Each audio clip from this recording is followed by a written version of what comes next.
Frage, die mir jetzt gerade gestellt wurde, die ist, welche Bedeutung hat die Sangha, also die Gemeinschaft, für den Weg in der buddhistischen Praxis? Ja, so diese Frage ist essentiell. Gemeinschaft, Sangha, ist die Voraussetzung dafür, dass der Dharma, also die Erfahrung der früheren Generationen, überhaupt zu uns gekommen ist. Ohne eine Sangha wäre nach Buddhas Tod alles einfach verschwunden. Es waren aber Schüler da und Schülerinnen, die das weitergetragen haben. Das ist mal die erste Sangha. Und das hat sich immer weiter fortgesetzt. Die Sangha hat sich immer erneuert. Und innerhalb der Sangha, also der Gemeinschaft der Praktizierenden, da gibt es dann einige, die die Rolle von Lehrern und Lehrerinnen einnehmen und die anderen sind eben solche Praktizierende, aber denen ist vielleicht nicht, die stehen nicht so im Rampenlicht und die unterstützen auf andere Weise, dass dieses Geschenk, der Erfahrungsschatz der früheren Praktizierenden, dass der nicht verloren geht, sondern immer schön weitergeht. Und zwar nicht nur in der eigenen kleinen Gruppe, sondern diese Art Sangha, diese Art buddhistische oder spirituelle Sangha, deren Grundeinstellung ist, es immer auch neuen Menschen zur Verfügung zu stellen. So sind die Sangha-Mitglieder damals schon, zu Buddhas Zeiten und in den Jahrzehnten danach, in Regionen Indiens und in entfernte Gegenden im Himalaya gereist und später sind dann auch welche nach Sri Lanka übergesetzt, sind rübergefahren nach Burma, Thailand, Indonesien, später ist es nach Tibet gegangen, nach China, nach Japan und heutzutage haben die Sangha-Mitglieder überhaupt keine Hemmung, das genauso auch für die westlichen Zivilisationen, Länder zu tun. Und so ist die Idee von Sangha ist Freundschaft. Eine spirituelle Freundschaft, was bedeutet, dass ich prinzipiell alle als meine potenziellen Freunde sehe und ihnen das größte Geschenk mache, was mir zur Verfügung steht, das, was mich am meisten inspiriert, und das ist dieser Weg der Befreiung. Das heißt, aus einem Gefühl von Verbundenheit und Freundschaft all den Menschen gegenüber, die ich treffe, teile ich mit ihnen auf Anfrage, teile ich mit ihnen den Dharma. Dharma darf nicht missionarisch gelehrt werden, das ist untersagt in der buddhistischen Tradition. Dharma darf immer nur auf Anfrage, also auf bewusste Nachfrage gelehrt werden. Und dann ist aber jedes Sangha-Mitglied aufgerufen, den Dharma tatsächlich auch zu teilen. Es ist in der Sangha nicht angemessen zu sagen, nee, frag nicht mich, warte mal ein paar Monate, dann kommt jemand, der es dir erklären kann, sondern wir geben so gut wir können Antwort und dann, ja, wenn du mehr wissen willst, da und dort kannst du mehr wissen. Also diese Freundschaft, die ist wirklich so, dass wir ernsthaft Suchenden tatsächlich auch helfen zu finden. Und ihr merkt schon, in der Sangha gibt es so zwei Aspekte. Es gibt die Sangha, die Gemeinschaft der Verwirklichten und sozusagen der Profis, die 100% auf diesem Weg unterwegs sind, als Mönche und Nonnen oder als Laien praktizierende, als engagierte Lehrende und als große Meister und Meisterinnen.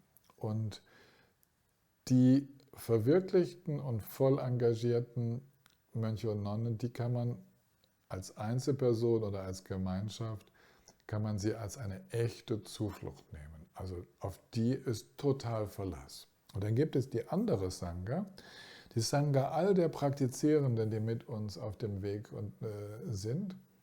Die sind in dem Sinne keine Zuflucht, also sind keine absolut verlässlichen Stützen für die Praxis. Aber, und das ist mir jetzt ganz wichtig, sie sind unerlässlich auf dem Weg Ich würde sagen, solche spirituellen Freunde, die mit uns den Weg gehen und mit denen wir uns austauschen können, mit denen wir praktizieren können, das ist eigentlich, was dann im Laufe eines Lebens zählt. Also deswegen möchte ich euch bitten und ermuntern, diese Sangha-Freundschaften zu kultivieren. Und auch wenn das unangenehm ist, zum Beispiel in Kleingruppen zu arbeiten und gemeinsam zu lernen, und manchmal redet man sich den Kopf heiß und denkt, ach, was war jetzt das schon wieder? Auch wenn das so ist, bringt eure Energie rein, setzt die Energie in diesen Austausch mit Freunden und Freundinnen auf dem Weg. Denn so entsteht dann mit der Zeit wirklich ein Gefühl, gemeinsam unterwegs zu sein und auch schwierige Dinge ansprechen zu können, auch schwierige Dharma-Fragen klären zu können. Und ich glaube, Ende des Lebens sind das die allerwichtigsten Beziehungen. Menschen, mit denen wir den inneren und innersten Weg teilen konnten und mit denen wir im Lauf der Jahre, auch wenn wir uns nur selten sehen, so ein inniges Band geknüpft haben, dass sie uns in der Tiefe unseres Seins verstehen, in Resonanz sind, dass wir sie verstehen, dass wir bei aller Unterschiedlichkeit wissen um den spirituellen Weg des anderen und uns auch in schwierigen Zeiten, in Krankheit und dann später im Sterbeprozess unterstützen können. Von daher würde ich jetzt mal so sagen, ohne Sangha keinen Dharma. Weil die Sangha dafür sorgt, dass der Dharma von Generation zu Generation weitergeht. Innerhalb der Sangha haben wir unsere Lehrenden, auf die wir uns als Quelle des Dharmas beziehen. Und dann haben wir die Mitpraktizierenden, auf die wir uns ständig beziehen und die viel häufiger da sind als die Lehrenden, mit denen wir gemeinsam die Schwierigkeiten ansprechen, beleuchten, studieren, kontemplieren, praktizieren und so allmählich auch unsere Ecken und Kanten abschleifen. Also so ein berühmter Praktizierender und Meister wie Thich Nhat Hanh, dem war das so wichtig mit der Sangha, dass es, glaube ich, heute noch eine Regel gibt, dass die Mönche und Nonnen ihre Zimmer immer mit einem anderen Praktizierenden teilen. Und mit wem sie das Zimmer teilen, immer so für etwa 3 Monate, das suchen sie sich nicht selber aus, sondern das wechselt alle 3 Monate. Stellt euch mal vor, was für eine hohe Flexibilität des Geistes dadurch entsteht, dass wir lernen, unseren inneren Raum und äußeren Raum mit jemandem zu teilen, der genauso wie wir unterwegs ist auf dem Weg, aber sicherlich Eigenarten hat, auch eine andere Art, die Dinge zu sehen, mit denen wir so vielleicht erstmal gar nicht gut zurechtkommen.